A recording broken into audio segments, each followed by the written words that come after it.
Luister mooi. Hoekom moet jy aanhou om dag na dag jou side hustle te promoveer? Want niemand anders gaan dit vir jou doen nie. En as jy nie konsekwent is nie, sien mense jou nie. As hulle jou nie sien nie, gaan hulle nie inkoop by jou nie, gaan hulle nie belangstel nie. Dit is so eenvoudig soos dit. Mense dink hulle misluk, omdat hulle nie goed genoeg is nie. Dis van alle waarheid ontbloot. Die waarheid is, hulle hou net nie lank genoeg aan nie.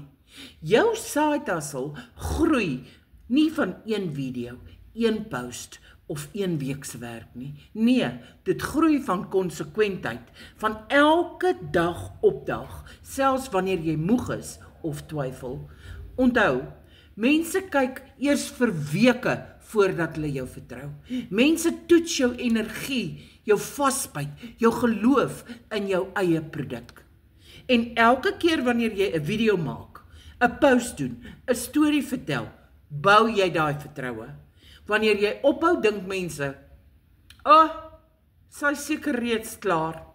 Maar wanneer jy aanhou, dan sien hulle, sy's ernstig, sy bou iets, sy bly staan.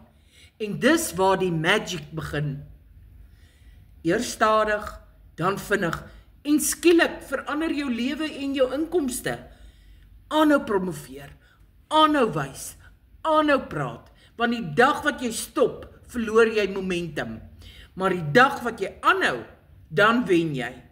Jou side hustle groei, as jy groei. Moenie opgee nie. Jou breekpunt kan net 'n week weg wees van jou. Ek doen dit, elke dag. En ek is konsekwent. As jy belangstel om jou lewe finansiëel te verander, sit 'n ja in my kommentaar. En ek deel my inligting met jou.